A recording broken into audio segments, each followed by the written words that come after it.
Kajian Tahdzibul Akhlaq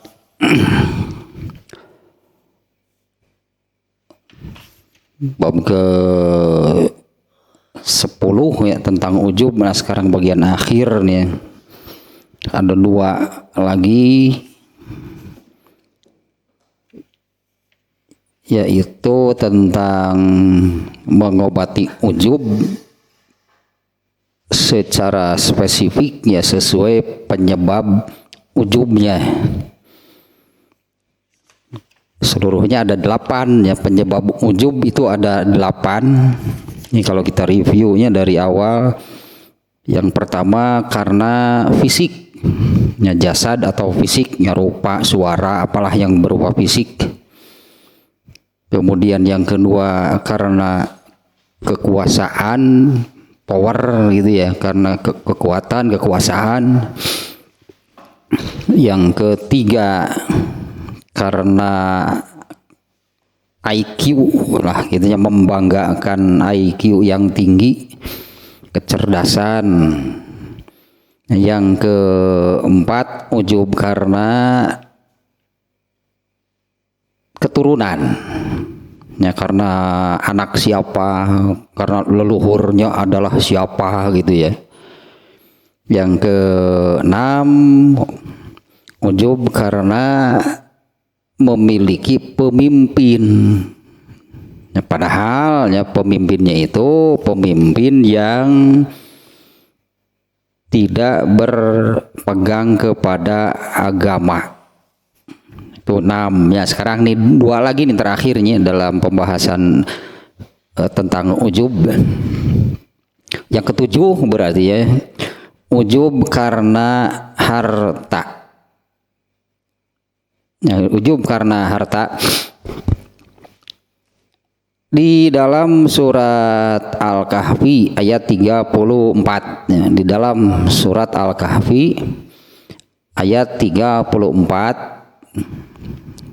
ini yang menunjukkan demikian ya, ini menunjukkan ujub karena harta.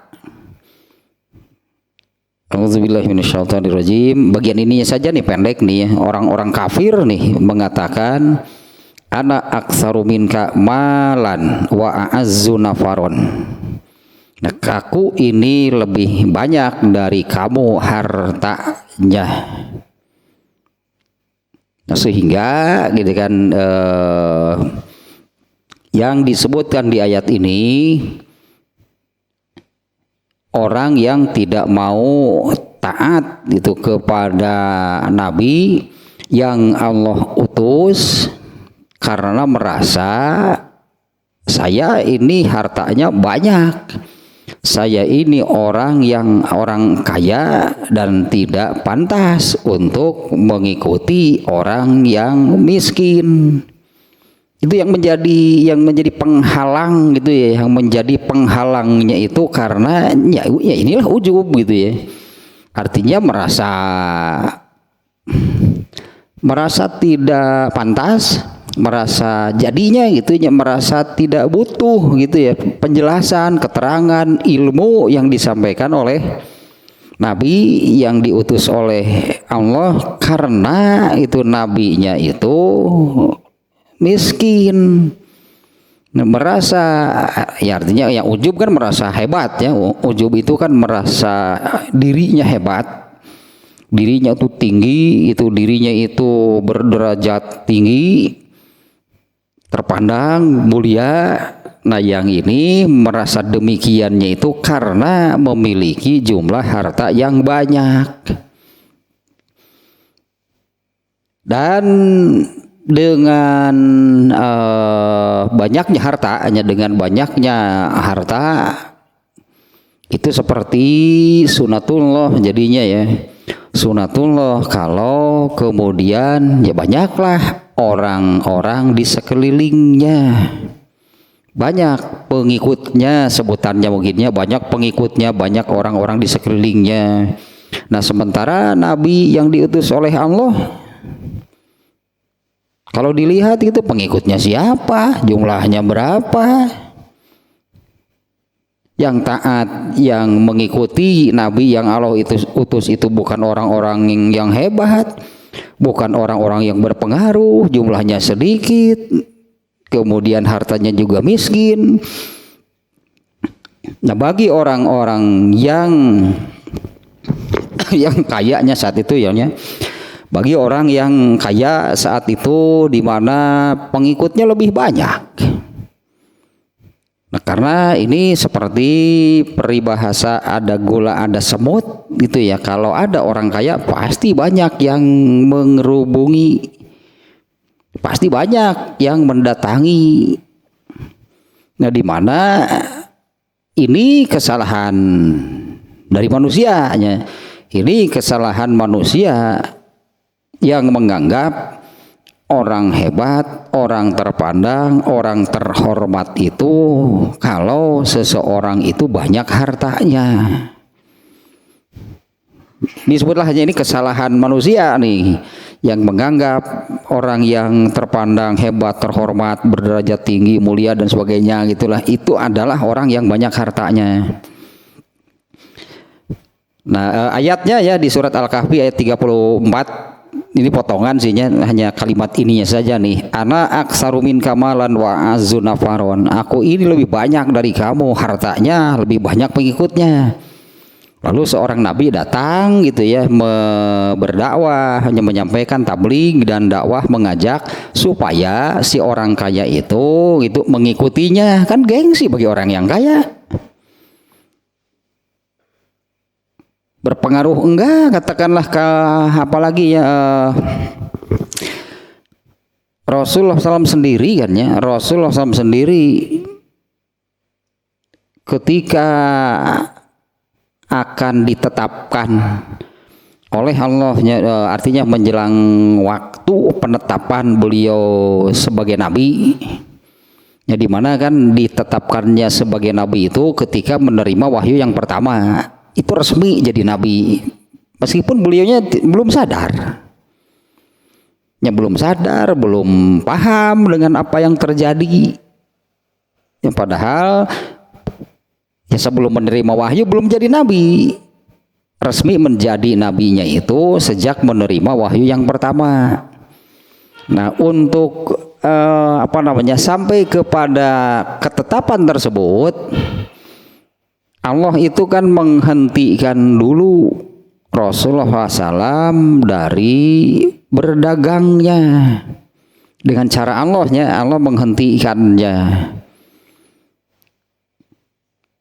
Nah, sebelum Rasulullah SAW kemudian kan suka bertahanut namanya ya. Sebelum Rasulullah SAW menyepi, merenung gitu di Gua Hiro, hingga akhirnya dapat wahyu yang pertama, itu kan beberapa waktu beliau itu sudah meninggalkan dagangnya, sudah tidak lagi berniaga. Rasulullah SAW sudah tidak lagi berdagang, tapi menyendirilah, menyepi, merenung di Gua Hiro. Yang ternyata demikianlah cara Allah menghentikan Rasulullah SAW dari kegiatan sebelumnya, sebelum menjadi nabi, yaitu berdagang seperti umumnya orang-orang Mekah. Nah, sehingga ya katakanlah namanya berhenti berdagang kalau sebelumnya gitu ya, dalam tanda kutip lah, Rasulullah sebelumnya punya penghasilan karena dari berdagang. Bahkan beliau itu kan perniagaan yang dijalani oleh beliau itu bisnisnya maju karena orang-orang suka gitu berbisnis dengan Rasulullah SAW karena kejujurannya. Itu kan Al-Amin itu kan di semua aspek Rasulullah itu orang yang jujur, termasuk ketika berdagang beliau ini jujur. Sehingga banyak gitu relasinya, banyak orang yang suka gitu berbisnis dengan Rasulullah SAW. Tapi kemudian dihentikan. Setelah berhenti, ya penghasilan, katakanlahnya penghasilan, pemasukan Rasulullah ya otomatis berhenti. Ya mau tidak mau Rasulullah SAW itu dalam tanda kutipnya menjadi miskin harta. ketika mulai berdakwah Rasulullah itu sudah tidak dianggap. Gelar al-aminnya dicabut gitulah gitunya oleh Abu Lahab tuh. Gelar al-aminnya dicabut, kemudian dicap kebalikannya sebagai pendusta. Sudah apa namanya, kalau gitulahnya orang ini kan tadinya umumnya manusia, yang ini kesalahan manusia. Artinya kesalahan manusia, kesalahan umum, di mana kesalahan ini ya kalau tanpa ilmu agama memang akan seperti ini, yaitu menganggap itu seseorang terpandang, terhormat, mulia itu berdasarkan jumlah hartanya.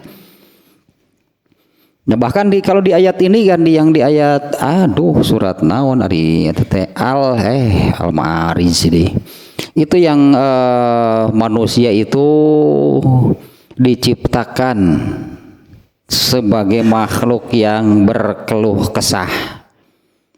Al-Hujurat gitu kalau nggak salah ayat 19. Apabila diberi kenikmatan, kesenangan, maka lupa daratan.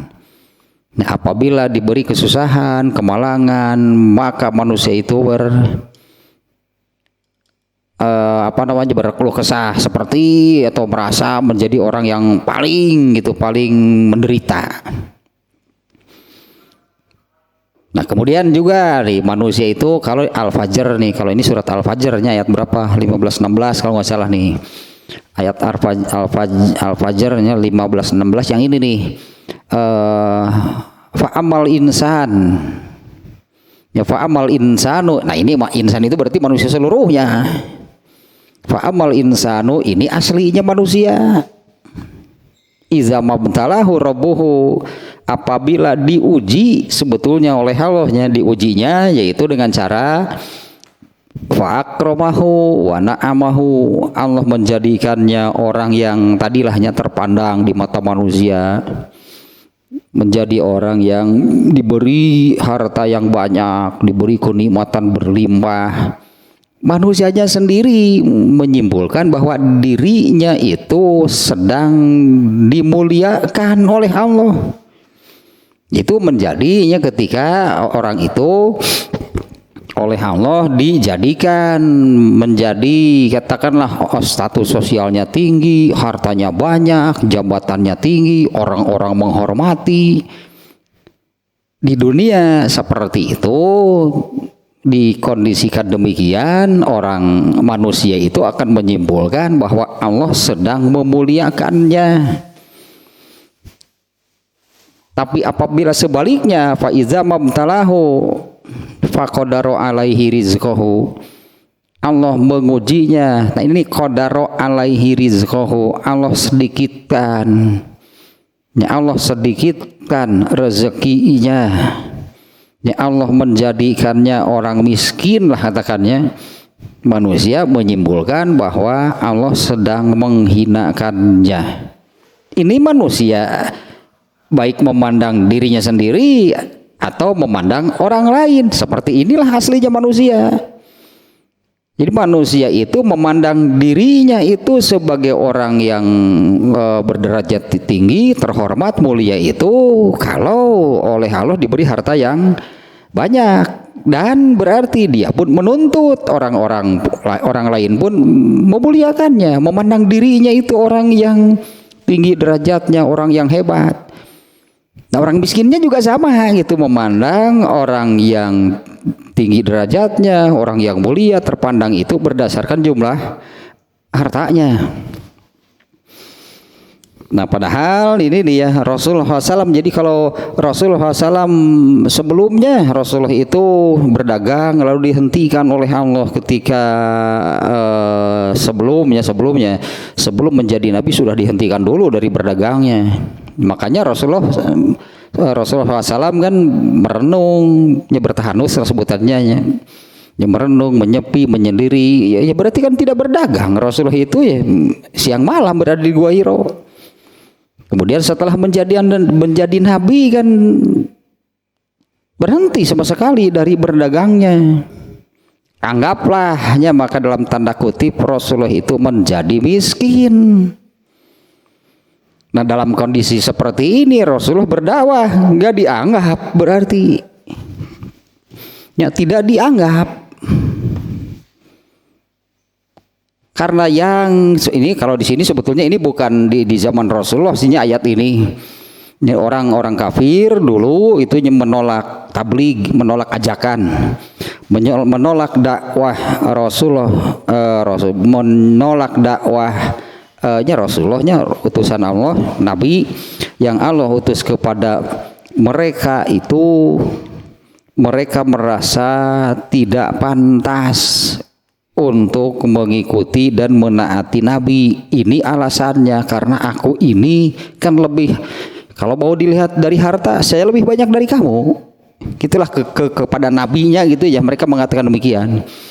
Kalau dilihat dari jumlah harta, saya lebih banyak dari kamu. Di mana hal ini menjadi kesalahan manusia tadi. Seseorang itu baik memandang dirinya sendiri ataupun memandang orang lain terhormat, terpandangnya seseorang itu berdasarkan jumlah hartanya, itu dijadikan penilaian, baik menilai diri sendiri ataupun menilai orang lain, dan ini kesalahan. Ya, padahal yang benar yang tadi di surat Al-Fajr 15-16-nya ayatnya yang sebetulnya dua-duanya juga ujian. Ya, apabila diuji itu dengan diuji dengan diberi harta yang banyak, diuji dengan mendapatkan kedudukan, status sosial yang tinggi itu di masyarakat, manusia menilai dirinya itu dimuliakan oleh Allah dengan cara demikian, itu kesalahan. Dan sebaliknya kan apabila yang di ayat 16-nya 16 benarnya ayat ke-16-nya, apabila diuji dengan oleh Allah itu dengan kemiskinan, manusia akan menyimpulkan bahwa Allah menghinakannya. Nah, ternyata hal ini kan artinya dijadikan dasar penilaian seseorang, baik ketika menilai dirinya sendiri ataupun menilai orang lain. Nah ini ayat ininya surat Al-Kahfi ayat 34, ini ayat tentang ujub dengan harta. Artinya kaum-kaum terdahulu itu ada yang menolak, ada yang tidak mau beriman kepada Nabi yang Allah utus itu karena merasa tidak pantas, dirinya kan orang hebat. Ya, dirinya itu kan orang hebat, dirinya itu kan orang terpandang. Apa cirinya? Menurutnya dengan ciri bahwa saya lebih banyak hartanya dari kamu dan juga pengikutnya.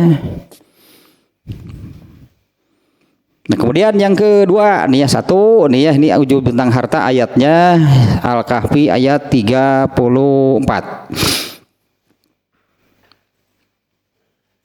Kemudian cara mengobatinya nih.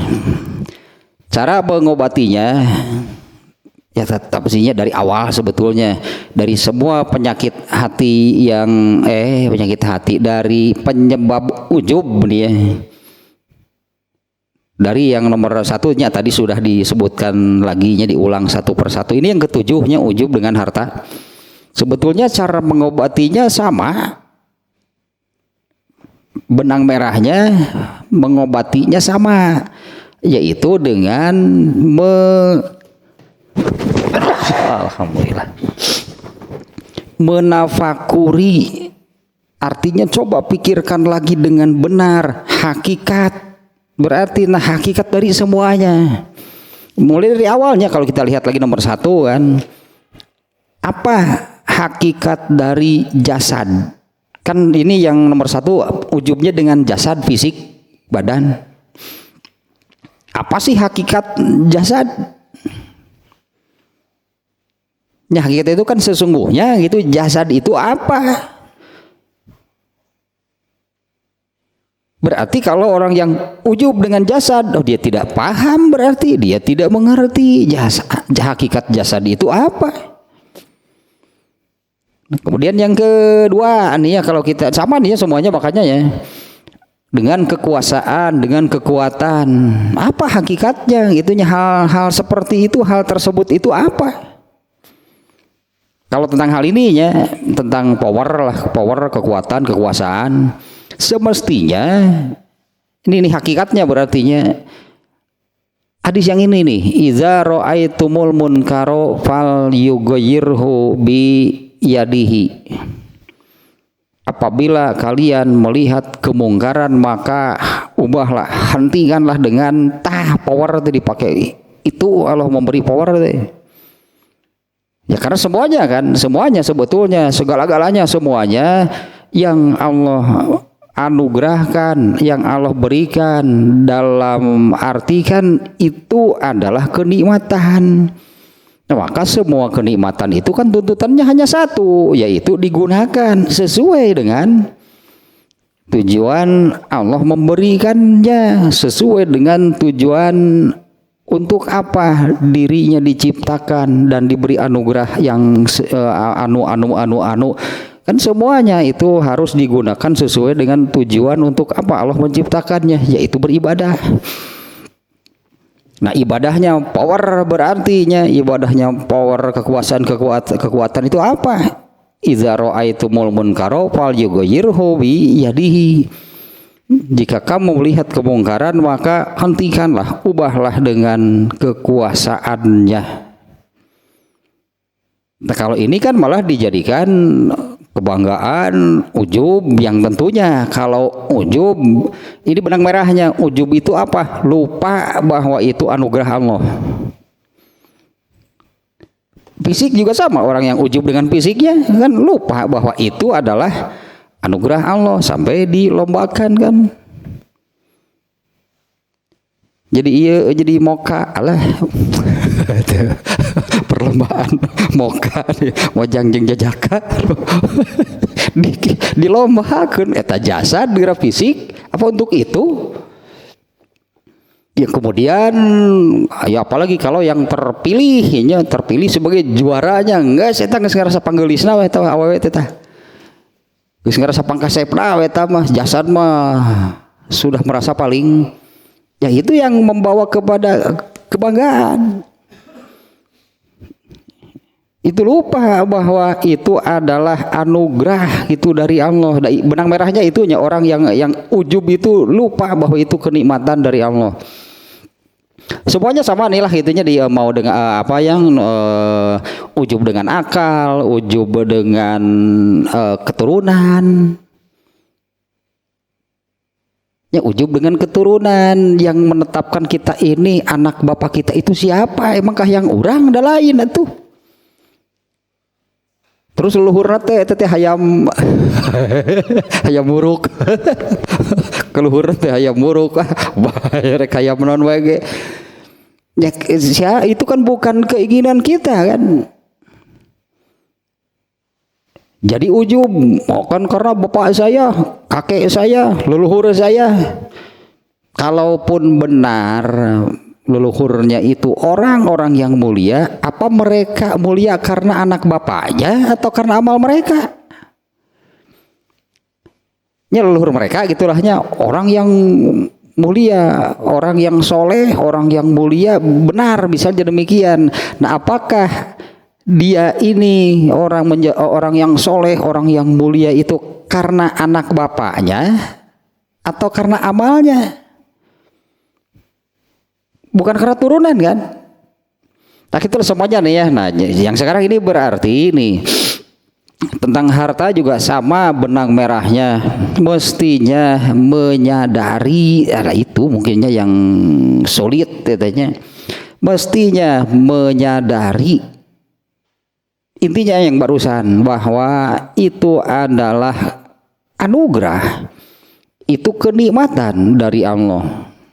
Di mana setiap kenikmatan, seluruh kenikmatan tuntutannya sama, yaitu hanya boleh digunakan sesuai dengan maksud Allah memberikannya. Maknanya ini adalah harta itu adalah alat, harta itu adalah fasilitas, karena tujuan Allah menciptakan manusia itu hanya untuk beribadah.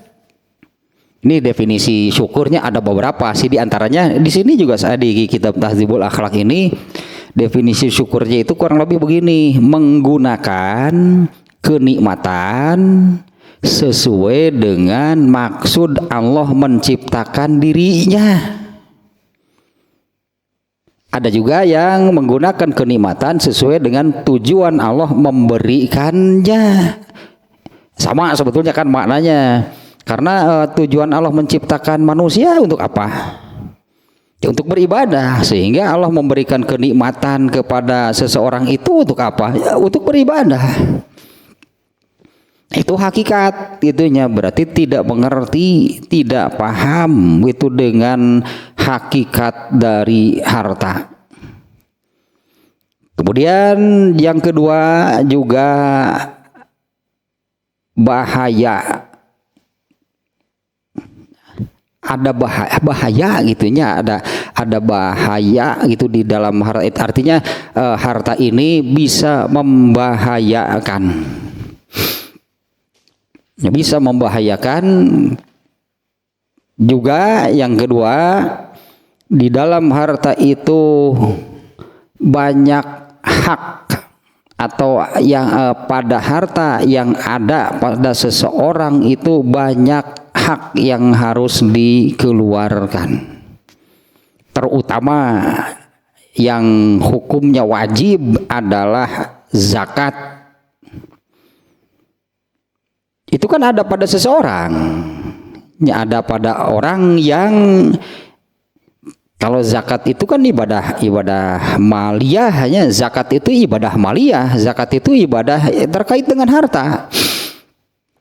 Di mana hakikat dari zakat itu adalah harta orang lain, harta mustahik. Makanya penerima disebutnya, ya, penerima zakat itu sebutannya mustahik. Mustahik itu artinya pemilik sesungguhnya. Mereka itulah yang disebutnya yang mustahik lah sebutannya. Maknanya adalah demikian.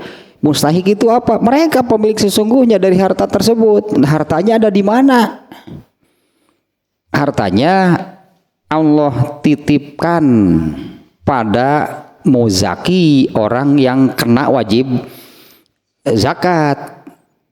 Nah, maka pada orang yang kena wajib zakat, di situ ada hak orang lain yang Allah titipkan kepada mereka. Ya inilah aturan, ya inilah sistem itu yang dibuat oleh Allah, yang tentunya di sini wah kalau mau dikaji digali benar-benar mendalam pasti banyak hikmah, pasti banyak kebaikan. Allah menetapkan sistem demikian, seolah-olahnya anggaplah rezeki mustahik itu Allah titipkan kepada muzaki. Rezeki mustahik itu Allah titipkan melalui muzaki, melalui orang yang kena wajib zakat. Itu salah satu contoh, dan ini yang wajibnya hukumnya zakat. Nah, zakat ini kalau kita melihat rukun Islam, kalau kita melihat rukun Islamnya yang paling awal, ini hal yang paling mendasar, yaitu tentang akidah. Rukun Islam pertama itu kan 2 kalimat syahadat. Yang kedua sholat, ini pemimpin seluruh ibadah badaniyah. Setelah itu zakat, ini ibadah harta, ini ibadah maliyah. Sholat itu pemimpin seluruh badan amaliyah, dan juga amal yang lainnya sih. Kalau sholat pemimpin seluruh amal nih, ya. Nah, kalau untuk ibadah yang berkaitan dengan harta, pemimpinnya itu adalah yaitu zakat. Jadi 2, berarti fasilitas dari Allah untuk manusia beramal itu adalah, kalau sholat kan dengan jasad. Ya, kalau sholat kan menunaikan sholat itu kan dengan badan, kan dengan jasad, makanya disebut ibadah badaniyah. Yang lainnya juga yang sebutannya badaniyah, wudhu, saum, haji, itu ibadah badaniyah. Satu lagi itu ibadah yang berupa harta, maka jadi ada dua, itu ibadah badaniyah dan ibadah maliyah. Ini dasarnya ada di dalam rukun Islam. Nah, hartanya malah dijadikan kebanggaan, dibanggakan. Kalau sudah kena demikian, jangankan untuk yang sunat, untuk mengeluarkan zakat yang wajib saja pasti akan merasa sayang kalau dikeluarkan. Ya, karena merasa bahwa ketika mengeluarkan, menunaikan zakat itu merasa bahwa dia itu memberi, di mana merasa bahwa jumlah kekayaannya akan terkurangi karena diberikan kepada orang lain. Padahal kan zakat bukan demikian. Zakat itu harta milik mustahik yang Allah titipkan pada muzaki. Orang mengeluarkan zakat jangan sekali-kali merasa memberi. Itu kan ya, kalau seorang muzakinya yang mengeluarkan zakatnya zakat apapun lah, ini semua zakat sama, zakat fitrah kah, zakat pertanian, perdagangan, yang mana saja sama. Apabila mengeluarkan zakat itu jangan merasa dia itu memberi kepada mustahik. Andai mustahik datang ke muzaki, mana sini harta milik saya, benar sebetulnya.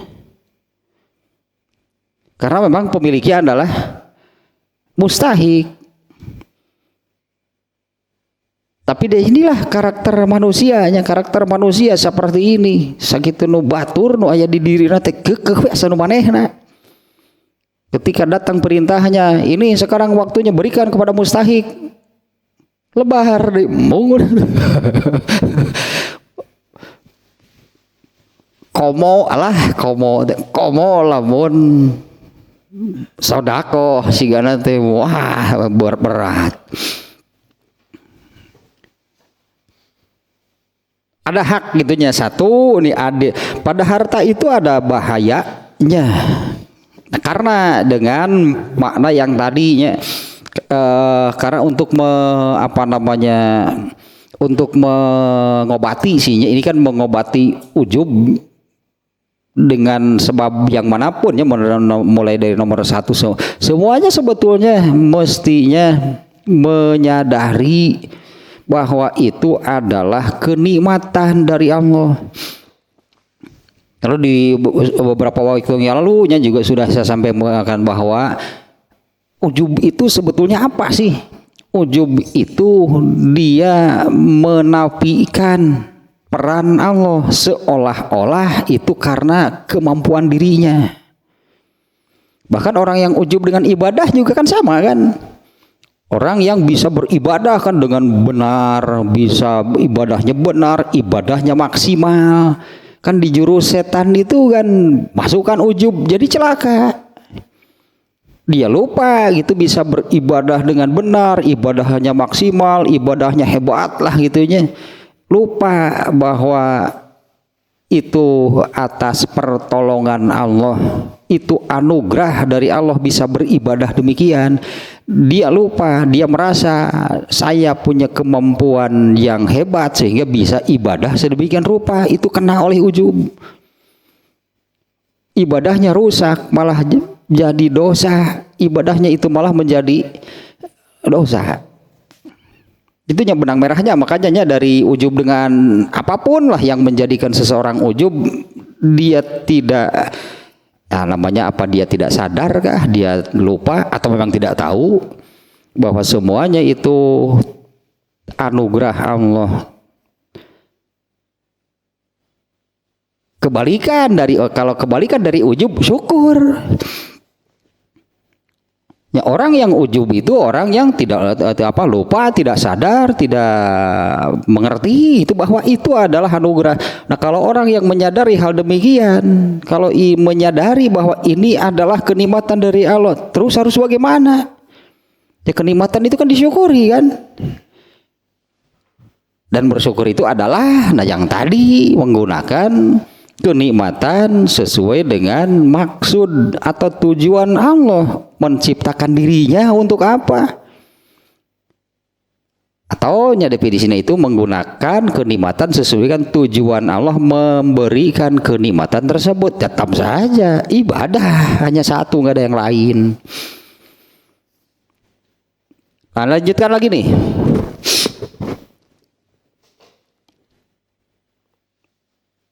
Tentu tidak benar gitu ya. Tentu tidak benar nih kalau seperti di ayat yang tadi disebutkan di surat Al-Kahfi, tadinya ayat 34. Ayat itu kan menerangkan orang kafir, makanya didakwahi gitu kan oleh nabinya. Ini bukan Rasulullah nih, ayat ini menceritakan nabi yang sebelumnya. Mereka yang menolak, yang tidak mau itu ya, ketika didakwahi oleh nabi yang diutus itu, mereka merasa karena mereka orang kaya dan pengikutnya banyak. Ini orang kafirnya yang dimaksud ayat ini. Nah, kalau sebagai muslim lah gitunya, kalau seorang muslim lalu melihat gitunya ada orang kafir yang hartanya banyak, kemudian followernya juga lah, follower daya nama follower jeung subreker atau daya nama mas usum pengikutnya banyak, lalu tertarik dengan hal seperti itu hanya sebatas karena jumlah hartanya yang banyak. Entah mungkin orang ini berpikir gitunya ketika melihat orang kaya enak gitunya hidupnya orang kaya. Bisa jadi enak dalam arti seperti ini. Orang kaya itu dengan kekayaan yang dimilikinya dia kan bisa lah gitunya memenuhi apapun yang diinginkan. Ya, apapun yang diinginkannya bisa dilaksanakan, bisa dipenuhi karena ada uangnya, ada hartanya. Nah, padahalnya kita baca nih hadisnya yang ini nih.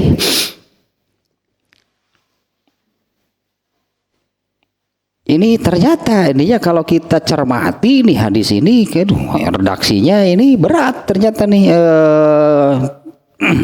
Hadisnya riwayat Al-Bukhari nih. Oh iya gitu. Nah ini hadisnya. Yang ini dulu nih hadisnya nih. Saya buka-buka gitunya di aplikasi ini ya. Ternyata hadis ini oleh Imam Al-Bukhari ditempatkan di dalam 8 bab. Yang pertama di dalam Kitabul Ilmi. Ini nih hadisnya nih. Yang mana nih? Ya, di dalam Kitabul Ilmi dengan judul iri. Itulah dengan judul iri itu terhadap ahli ilmu. Iri dalam arti positif ya. Iri dalam arti positif artinya tertarik, ingin itu menjadi orang, menjadi si fulan karena banyak ilmunya. Bukan iri atau naon atunya. Deh orang baca hadis nah ya.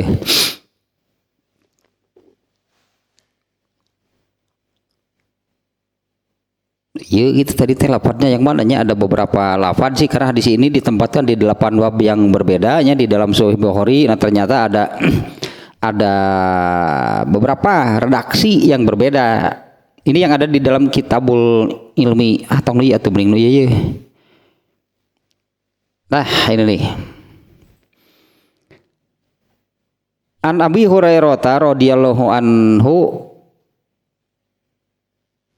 qala Rasulullah sallallahu alaihi wasallam la hasada ila fisnataini. Ini hadis populer sebetulnya ini ya. Rajulun allamahullahul qur'ana fahuwa yatluhu ana al-laili wa ana an-nahar fasami'ahu jarun lahu faqala laitani utitu mislama utiya fulanun fa amiltu mislama ya'malu wa rajulun atahullahu malan fahuwa yuhlikuhu fil hak tah kalimat eta lah ternyata yang berat eta kalimat eta ganya kita lihat nantilahnya. Faqala rajulun layatani utitu mislama utiya fulanun fa amiltu mislama ya'malu. Dari Abu Hurairah, semoga Allah meridhoinya, ia berkata, Rasulullah sallallahu alaihi wasallam bersabda, kalau bahasa aslinya la hasada, tidak boleh hasud kecuali terhadap dua orang. Hasud itu terhadap siapapun nggak boleh. Jadi la hasada di sini la igtibato gitulah maknanya ya, la igtibato. Igtibat itu tadi tertarik. Bahasa Sunda nama kabita.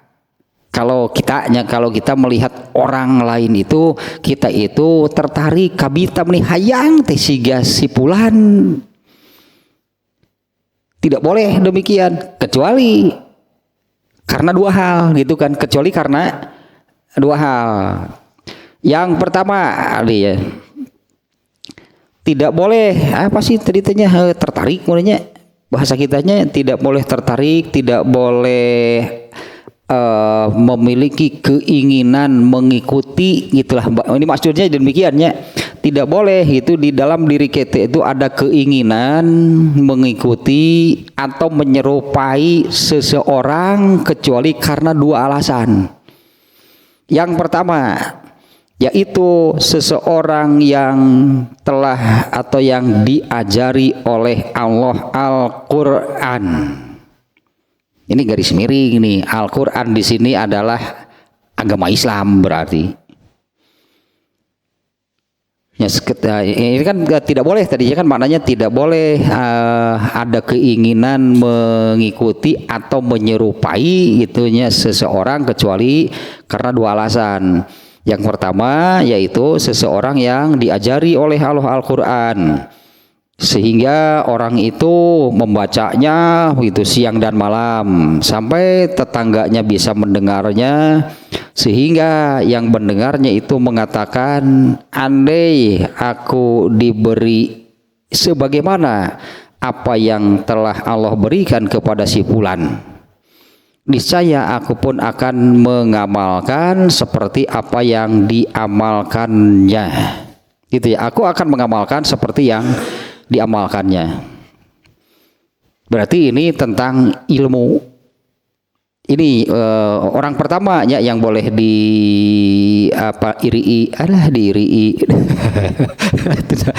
diirikan lain itu dah. Yaitu orang yang dianugerahi oleh Allah ilmu. Nah, ini ada redaksi yang berbeda. Kalau di sini kan tadi Al-Qur'an. Di redaksi yang lain itu hikmah. Wah, tuh hikmah itu kan kebenaran. Nah, hikmah itu adalah kebenarannya, di mana yang disebut kebenaran itu adalah kalau berdasarkan ajaran Islam itu benar pasti. Gitu ya, kalau berdasarkan segala sesuatu itu kalau berdasarkan ajaran Islam pasti benar, karena Islam itu kan yang menetapkannya Allah, pasti benar karena Allah tidak pernah salah. Nah, di hadis lainnya redaksinya diajari hikmah gitu oleh Allah. Sementara hikmah itu kan tahapannya ilmu. Ya, Rasul ilmi al hikmah, kan puncak dari ilmu itu adalah hikmah. Kemudian satu lagi ini, tidak bolehnya ada keinginan mengikuti atau menyerupai, kecuali yang kedua adalah orang yang diberi harta oleh Allah. Tapi iya bukan hanya sekedar kayanya. Makanya kalau di sini tadinya kalau seorang muslim lalu melihat orang kafir yang kaya raya, konglomerat, terus tertarik, tapi semata-mata karena jumlah kekayaannya itu salah. Ya, inilah yang benarnya menurut hadis ini. Karena hakikatnya orang kafir itu adalah orang yang sudah dilaknat oleh Allah. Orang kafirnya, orang kafir itu orang yang sudah sama sekali kehilangan rahmat Allah, tidak ada rahmat Allah untuk mereka. Mereka itu orang-orang yang dilaknat oleh Allah, tapi kan hartanya banyak. Ya kamu tidak paham berarti. Ya seperti itulah caranya Allah melaknat mereka. Karena kalau untuk di dunia nih ya, karena kalau untuk di dunia Allah menjatah rezeki, Allah menjatah harta masing atau manusia itu tidak melihat agamanya. Agama tidak menentukan seseorang miskin dan kaya karena agamanya, enggak. Ya, tidak menjadi bagiannya yang Allah menentukan seseorang itu menjadi kaya atau miskin ya, sehingga ada kafir yang kaya banyak, ada kafir miskin. Kafir miskin watir eta mah. Ada kafir kaya banyak, orang kafir miskin banyak. Orang Islam yang kaya banyak, orang Islam yang miskin banyak. Artinya nggak ada kaitannya dengan agama seseorang. Tapi hakikatnya kalau untuk orang yang soleh, untuk orang yang beriman, orang yang soleh, kondisi apapun yang Allah berikan itu adalah rahmat. Ini kalau di dalam kitab Buriko kan juga sudahnya dibahas bahwa keutamaan miskin.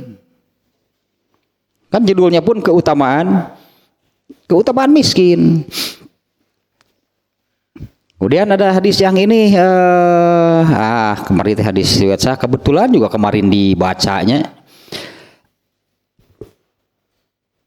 Apa ini riwayatnya ini benar atau enggak? Tapi saya belum bisa memastikan nih. Kita baca dulu nih ininya, baca dulu hadisnya nih. Nah tuh kelanya sebentar nih ya. Ini nih hadis ini nih.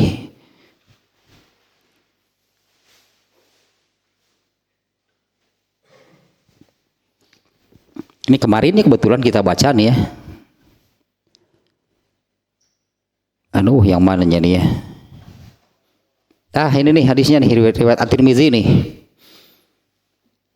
Kita baca terjemahnya saja nih ya, riwayat At-Tirmizi. Rasulullah SAW bersabda, orang-orang miskin dari kalangan muhajirin, mereka 500 tahun lebih dulu masuk surga dibanding dengan orang-orang kaya dari kalangan mereka. Mending mana? Orang-orang miskin dari kalangan muhajirin, mereka 500 tahun lebih dahulu masuk surga sebelum orang-orang kaya dari mereka. Nah ini ada satu riwayatnya, entah ini saya belum bisa menentukan benar atau enggak. Ini ada riwayat seperti ini. Kemudian kalau ada benar ini sahih atau dhaif itu belumnya, tapi kurang lebih isinya seperti ini. Abdurrahman bin Auf itu kan sahabat paling kaya. Ketika Rasulullah SAW bersabda seperti ini, Abdurrahman bin Auf itu, aduh saya kaya bagaimana? Mendengar hadis ini berarti wah saya ketinggalan 500 tahun, begitu kan pikirannya kurang lebih. Abdurrahman bin Auf itu kemudian ingin miskin. Sampai dia menjadikan kurma yang sebagai komoditinya, komoditi dagangnya, dia biarkan. Akhirnya dia diam saja, nggak mau berdagang, kurmanya busuk. Setelah sekian lama ternyata datanglah rombongan dari Yaman yang membutuhkan kurma busuk. Jadi bati deui. Jadi bati deui. Ari geus urat tabeunghar mang sese. Saat itu aja membutuhkan kurma busuk untuk pengobatan atau apalah gitunya, diborong dah semua. Alhamdulillah. Diborong tuh semua kurma gede di bati nanti. Sampai Abdurrahman bin Auf, kumaha itu beunghar deui. Sedikit mah yang miskin tah kabita ku hadis eta. Apalagi kalau di sininya kalau secara eksplisitnya di sini menyebutkan kan orang-orang miskin dari kalangan muhajirin. Ini kan untuk Rasulullah melihat kan muhajirin itu kan orang yang hijrah. Orang-orang Mekah yang hijrah ke Madinah itu mereka nggak bawa apa-apa, tidur saja ikut di rumah orang. Nah, Rasulullah SAW kemudian menyabdakan seperti ini. Ya, sehingga hal seperti itu bagi mereka tidak menjadi masalah, tidak menjadi ganjalan, pertanyaan. Kieu gini melu hijrah teh ripuh mending di Mekah we geunah. Nah, karena Rasulullah bersabda seperti ini, orang-orang miskin dari kalangan muhajirin mereka itu 500 tahun lebih dulu masuk surga dibandingkan dengan orang-orang yang kaya. Abdurrahman bin Auf kan muhajirin. Ya, Abdurrahman bin Auf itu muhajirin, ya, ikut hijrah ke Madinah, hanya dia itu menjadi orang kaya. Selisihnya 500 tahun masuk surga. Nungguan urunannya batur 500 tahun sudah menikmati surga. Abdurrahman bin Auf itu saya ingin jadi orang miskin saja. Artinya nih ya, pikiran Abdurrahman bin Auf itu surga pokoknya. Dan ingin lebih cepat masuk surga, berarti saya harus miskin. Urun dagang lagi males dagang teh. Diantep teh korma nepi ka baruruk teh. Teu dagang pokoknya buruk nya ingin jadi orang miskin lah Abdurrahman bin Auf teh. Tapi entahnya sekali lagi ini riwayat ini benar atau enggak, nantilah kita carinya. Nah, ternyata ada rombongan dari Yaman yang ini kan bagaimana Allah membuat skenario di luar jangkauan manusia. Abdurrahman mah harus kaya cek Allah teh. Mau nggak yang miskin? Tuh bisa cek Allah teh. Cicing mana mah beunghar sih. Itu kan masuk surga 500 tahun lebih dulu. Ternyata Abdurrahman bin Auf ini kan salah satu dari sahabat yang masuk surga tanpa hisab. Wah, orang-orang VIP itu dia orang-orang 10 orang yang masuk surga tanpa hisabnya 10 orang sahabat yang masuk surga tanpa hisab itu salah satunya Abdurrahman bin Auf. Ya, kita mah bayat tuh beungharge itu. Beungharang kok soleh masuk surga tanpa hisab. Kalem ya tuh caya nama cek Abdurrahman bin Auf teh. Siap atulah beunghar gitu naon lah. Ari kitu mah cenah beunghar baiklah beunghar ge. Ingin miskinnya kalau berdasarkan riwayat tersebut Abdurrahman bin Auf ingin miskin. Karena kan Rasul menyabdakan seperti ini 500 tahun ini jeda waktunya nya lebih orang muhajirin yang miskin masuk surga lebih dulu. Rugi ya beunghar teh.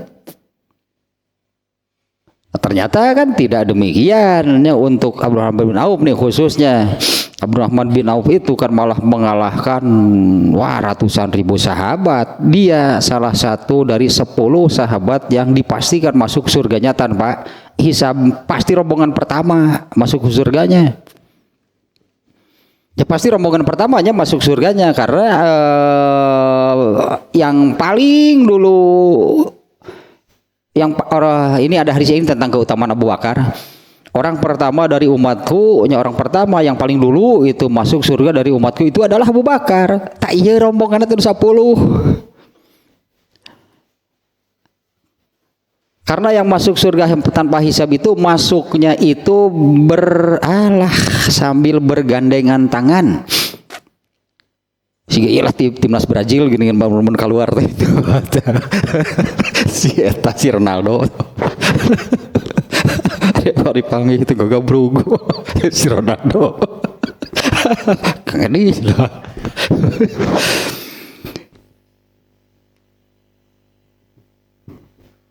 Tanya aja ada hadis yang demikian gitunya. Lalu ada orang yang bangga menjadi orang kaya. Abdurrahman bin Auf mau jadi kaya aja gitu kan. Abdurrahman bin Auf nggak mau jadi kaya. Kenapa? Telat masuk surganya beda 500 tahun waktunya. Tapi kan dengan kenyataan ternyata Abdurrahman bin Auf malah mendahului mereka-mereka yang miskin ya, yang tidak dinyatakan masuk surga tanpa hisab. Anggaplah gitunya. Ini kan 10 orang ya VIP itu orang-orang istimewa nih, 10 orang sahabat yang dipastikan masuk surga tanpa hisab. Salah satunya Abdurrahman bin Auf. Ternyata di antara yang menyebabkan demikiannya itu karena kekayaannya. Ya, yang menjadi Abdurrahman bin Auf masuk ke dalam kelompok 10 besar itu, 10 besar sebutannya, itu karena kekayaannya.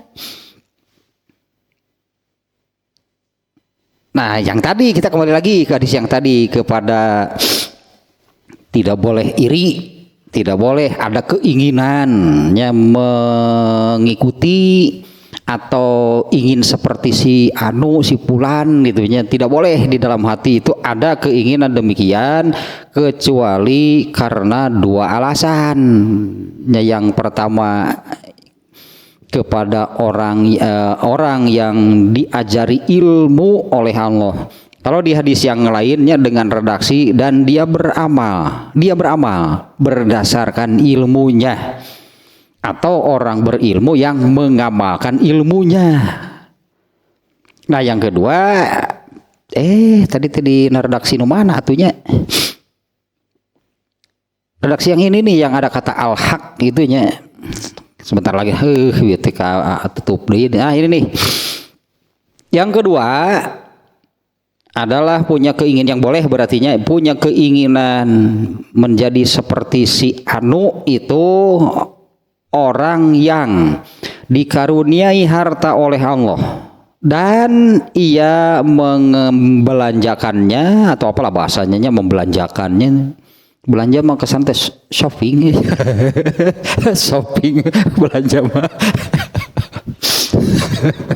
Di mana? Di Sogo. Di mana itu? Shopping di Cingogo. Oh, di Pasar Metuk berarti. Di mana? Di Sogo. Di mana Sogo tuh? Shopping di Cingogo. Eta bener di Pasar Tumpah. Biasa ya, beli makanan jadul, cilok, awuk dan sebagainya lah. Shopping. Nah, ini kita lihat redaksi aslinya ya, biar kita tidak mengikuti terjemah nih ya, ini bagian ininya nih. Orang yang dikaruniai harta, rojulun atahullahu malan itu hartanya Allah, orang yang dianugerahi harta oleh Allah, fahuwa yuhlikuhu, bahasanya pun sampai yuhlikuhu. Ini contoh idealnya Abdurrahman bin Auf. Fahuwa yuhliku mah bahasa Sunda nama potol. Apal kena potol. Baheula mun keur main kaleci pernah mun depot teh geus beak kabeh. Potol langsung. Habis, artinya dikuras lah gitunya, dikeluarkan, ditumpahkan semuanya. Nah, yuhlikuhu demikian gitulahnya, dia keluarkan, dia tumpahkan semuanya fil hak. Al-haq itu apa? Al-haq teh kan kalau di dalam yang kemarin yang ke-9 penyakit hati ke-9 sebelum ujub. Al-haq itu kan kebalikan dari al-hawa. Hidup itu kalau tidak mengikuti al-haq berarti mengikuti al-hawa. Nah, ini mengeluarkan hartanya itu bahkan sampai, makanya ini perlu dilihat redaksi aslinya mananya demikian. Yuhlikuhu itu sampai ini foto lah, bukan lah beak kabeh. Beak yang kojo-kojona lamun ngadu kaleci balik engkle. Beak jeung kojo-kojona balik engkle pokoknya mah. Makanya kojona teh eta teh marmer. Wah, kalau cegulu gua murah, marmer nu mahal mah. Marmer aya capan baheula mah. Main kaleci baheula sebut potol teh tanpa sisa. Beak jeung kojo-kojona. Artinya apa, dia tumpahkan harta yang dianugerahi oleh Allah itu fil hak. Kalau fil hak itu umum, pokoknya apapun lah selain al hawa. Tidak selalunya, ini bukan tidak selalu, jangan dibatasi, jangan dibatasi. Itu hanya untuk kegiatan tertentu. Misalnya nih ya, kalau untuk seorang suami lah gitunya, Seorang suami ketika dia memberi nafkah kepada keluarganya itu fil haq, itu al haq, itu menjalankan perintah Allah. Apapun berartinya, maksudnya tidak selalu apalahnya misalnya kalau ada misalnya pembangunan masjid nyumbang misalnya, itu ya hanya benar itu fil haq. Atau diminta sedekah oleh YouTube Mansur fil haq, ayo balik. Apapun ya, misalnya nih ya, kalau contoh dalam skup kecil lah, di dalam sebuah rumah tangga gitu kan, Allah memerintahkan itu kan kepala rumah tangganya itu untuk mencari rezeki, mencari nafkah. Terus setelah didapat dikemanakan? Yang pokok kan keluarga kan? Dipenuhilah kebutuhan keluarganya. Itu al-haq, itu menjalankan perintah Allah. Nah tentu kalau semacam Abdurrahman bin Auf yang konglomerat kan penuhi kebutuhan keluarganya, wah tuh sasana ge loba keneh eta mah. Ya tetap saja yang pokok itu kan kebutuhan keluarganya, itu yang kan untuk istri kamu ada hak yang harus kamu tunaikan untuk keluarga kamu. Nah kalau yang punya lebih, nah ini selebihnya mau bagaimana? Jangan keluar dari al-haq.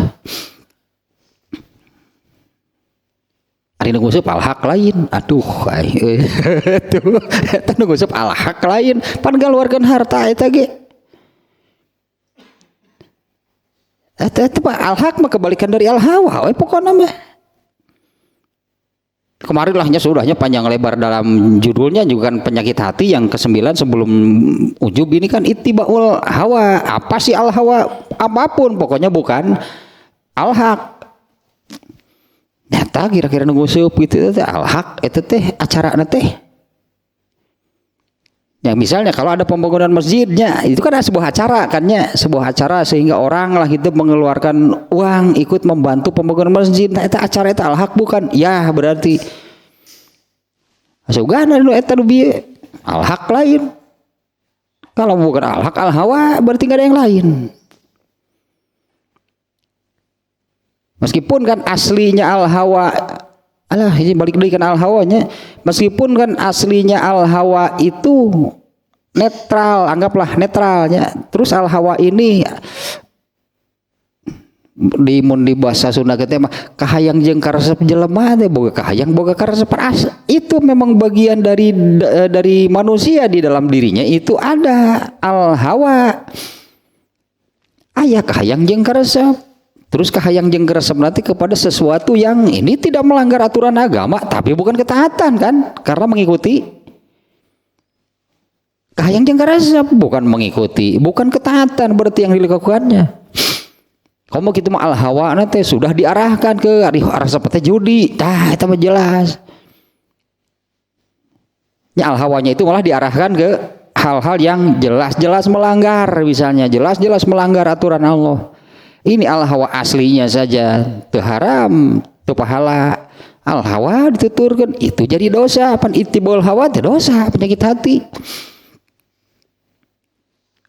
Apalagi kalau al-hawanya itu diarahkan kepada hal yang ini melanggar oleh Allah, sudah oleh Allah dilarang, oleh Allah diharamkan. Resepna kanu kitu, jelas eta mah mengarahkan al-hawanya kepada hal yang salah.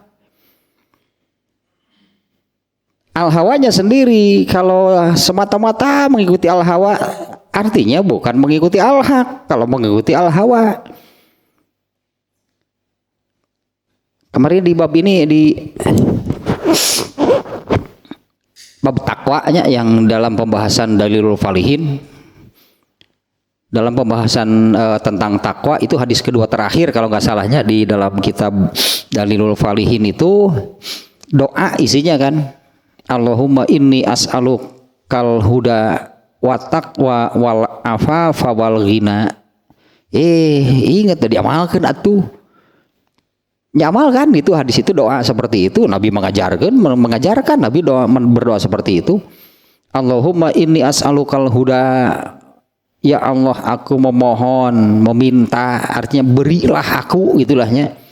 Allahumma inni as'alukal huda, ya Allah aku meminta, memohon kepadamu hidayah, dengan arti panduan, pegangan, pedoman. Minta itu kepada Allah, artinya minta hidup ini dipandu oleh Allah, diberikan pegangan, pedoman.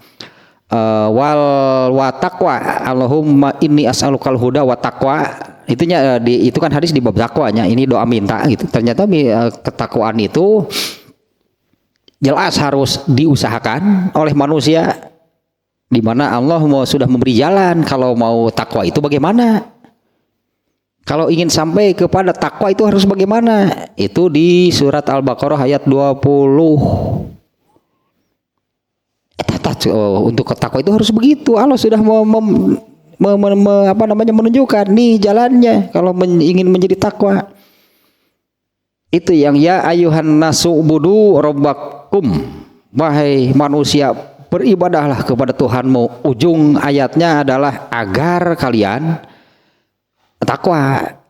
Artinya usahanya usaha menjadi takwa itu adalah ibadah, taat kepada Allah sampai kepada takwa.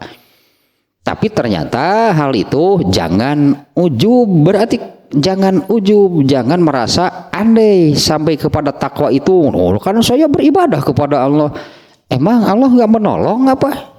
Ternyata kalau di dalam doa tersebut itu pada akhirnya juga anugerah dari Allah, itu pemberian Allah. Makanya kita minta, kalau kita minta itu kan minta diberikan oleh Allah. Yang kita memohon, ya Allah berilah aku memohon kepadamu, aku meminta kepadamu al-huda, at-taqwa. At-taqwa itu berarti pemberian Allah. Ya, kalau orang yang ujub merasa dirinya takwa karena ibadah yang dilakukannya, salah lagi itu tetenya. Kalaupun sampai kepada takwa tapi dia lupa. Doa ini mengajarkan bahwa kalau seseorang itu ternyata mendapatkan ketakwaan, diberi berarti oleh Allah. Ini doanya, aku minta kepadamu ketakwaan. Yang satu lagi dari ada 4-nya isi doanya, ya Allah aku memohon kepadamu al-huda, artinya panduan, petunjuk. Yang kedua ketakwaan yang diminta teh. Yang ketiga al-afaf, Allahumma inni as'alukal huda wat taqwa wal afafa wal ghina. Al-afaf itu adalah ini yang diminta nih ya, ini karena matakna begitu nemu doa eta bener harus berdoa demikian. Al-afaf itu adalah al-ifah. Al-ifah itu adalah al-hawa yang tunduk kepada al-haq. Itu al-ifah. Jadi kahayang jengkar septe gitulahnya, kahayang jengkar septe kalau itu di bawah al-haq, baru hayang nu kitu mah kakara resep nu kitu mah alin useup. Gitu. Kita ini mau gitu dan ingin terhadap sesuatu itu kalau sesuatu itu berasal dari al-haq. Doa al-afaf teh minta itunya al-hawa itu nah dari hayang jeung resep, baru hayang jeung resep teh kalau itu adalah al-haq. Hese teh burukan boga kahayang jeung resep teh kepada ke arah gitulah, ke arah ketaatan kepada al-haq. Nah, sehingga nih hadis yang barusan ini nih ya, bahasanya sampai seperti ini, yuhlikuhu fil haq. Orang yang diberi anugerah oleh Allah harta, kemudian yuhlikuhu fil haq, orang itu menghabiskan, ini bahasa namanya sampai menghabiskannya fil haq. Artinya kan harta itu kan dikeluarkan, harta bahkannya dipakai, digunakan gitu kan, harta digunakannya di mana? Fil haq, nukumaha itu al-haq teh. Pokoknya bukan al-hawa, al-haq mah. Bukan al-hawa, bukan al-hawa nukumaha. Ya kahang jeung resep pokoknya mah teh mah. hanya mengikuti keinginan bahasa Indonesia pas bisa al hawa teta kah yang jengkersep. Kemudian orang itu mengatakan layatani utitu mislama utiya fulanun fa amiltu mislama ya'malu. Nah, keinginan itu seperti ini. Andai aku juga dijadikan orang kaya, andai aku juga diberi anugerah harta oleh Allah seperti si anu, pasti aku juga akan melakukan seperti yang dilakukan oleh orang tersebut, yaitu yuhlikuhu fil haq. Dia habiskan hartanya itu hanya berartilah sebutnya dalam al haq. Jadi ya saya kira tadinya mau dua sekalian nih ujub yang terakhir. Ujub yang terakhir parah deh itu oke. Seperti yang ini seperti yang tentang harta. Ini sekali lagi berarti cara mengobatinya sebetulnya benang merahnya sama, ya harus menyadari. Apalagi kalau menurut surat Al-Fajr ayat 15-16-nya kaya miskin ujian. Itu ayat itu diawali dengan adapun manusia itu apabila kami uji, artinya ujian dua-duanya. Umar bin Khattab gitu. Umar bin Khattab nih, aduh ini kata-kata persisnya seperti apa nih? Ada sebetulnya di sini tapi lama nih kalau dicari kurang lebih, tapi mananya begini. Sabar. Ya, sabar itu ada di dalam segala situasi kan ya, karena kan makna sabar itu artinya selalu itu unsur atau selalu agama itu yang dikedepankan. Selalu agama yang dijadikan pegangan landasan. Ini kan dalam segala situasi, termasuk kita kaitkan dengan hal ini ya. Artinya orang miskin harus sabar, orang kaya harus sabar.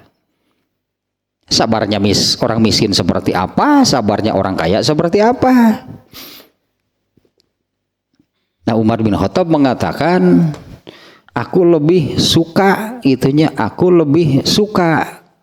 kalau bersabar itu dalam keadaan miskin, karena sabar dalam keadaan kaya itu lebih berat. Ini bersabarnya dalam bukan hanya kaya sih, antara dalam kesusahan gitu, sedang berada dalam kesulitan, kesusahan, dengan berada di dalam kemudahan, kesenangan, kelapangan. Ini kan mungkin silih berganti kan, bagi manusia ini silih berganti.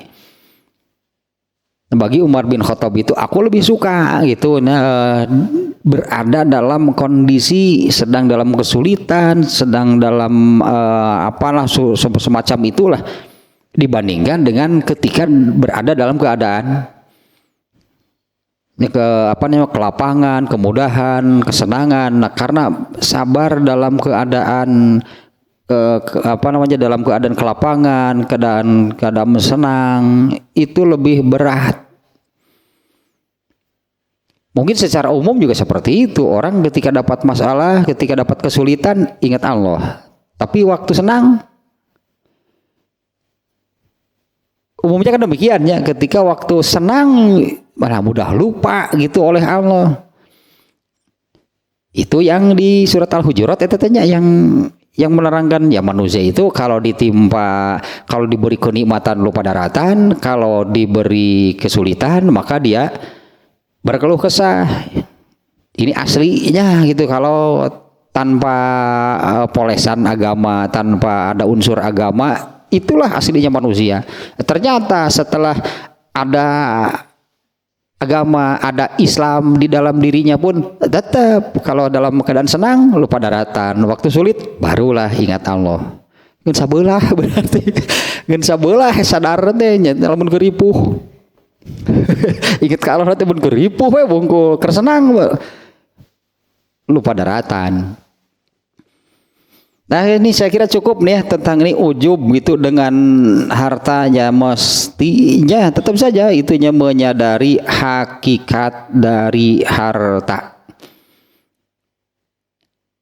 Di dalam bab bakhilnya, tapi masih lama sih, karena bakhil itu juga itu salah satu penyakit hatinya.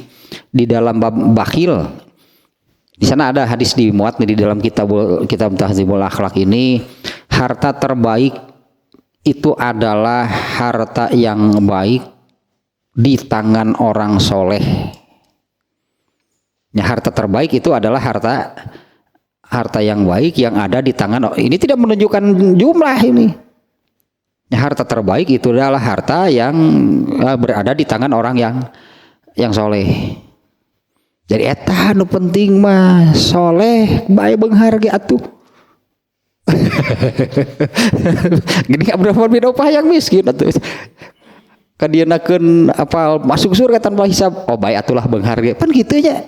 Jadi tetap saja dan pokok mah saya teh soleh. Keun bae beunghar ge. Keur mahayang. Keur mahayang. Ari Abdurrahman bin Auf mung deh. Ari urang mah hayang. Bae beunghar ge. Ari soleh mah. Tersalah tah berarti tinggal satu lagi nih nanti yang terakhirnya al-ujub birro'yil khoto, ujub dengan sesuatu yang salah. Cik urang teh gue salah teh tarik nih. Oh gitu teh ya karena merasa dirinya bangga, merasa hebat, padahal itu teh salah gitu. Geus salah teh tarik nih ngomongna. Ya dia bangga, kalau menurut kita memalukan gitu kan bersuara lantang, padahal itu adalah yang salah. Nah, tapi kalau dia ini kan kalem acuh segitu batur arapaleun ge geus salah teh tarik deui. Tak eta teh terakhir mah gitu ujub sakitu salah. Siga nu ieu siga nu apa namanya, memang si orang bodoh teh etanya, bodoh mah sumber dari segala penyakit si bodoh mah. Anu takabur teh. Takabur itu kan bukan dominasi orang kaya. Takaburan ya mesin ya aya takabur mah.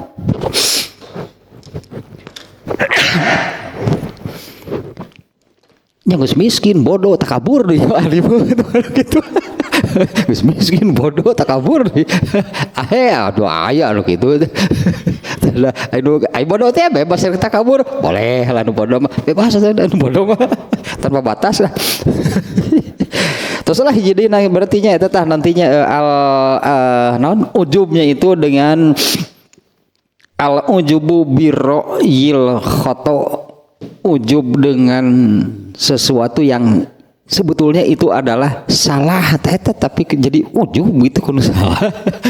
Ujub al ujubu birro'yil khoto nya, ujub dengan sesuatu yang salah. Ternyata kalau kita lihat realitanya banyak yang seperti ini. Banyak yang seperti ini. Nah, intinya tetap saja kalau kita bagi gitunya, kalau benar kan, ini kan benar dan salah berartinya dengan sesuatu yang salah. Kalau benar yang hakiki itu kan benar yang diturunkan oleh Allah. Al-haq itu benar yang sesungguhnya, itu benar yang sebenar-benarnya.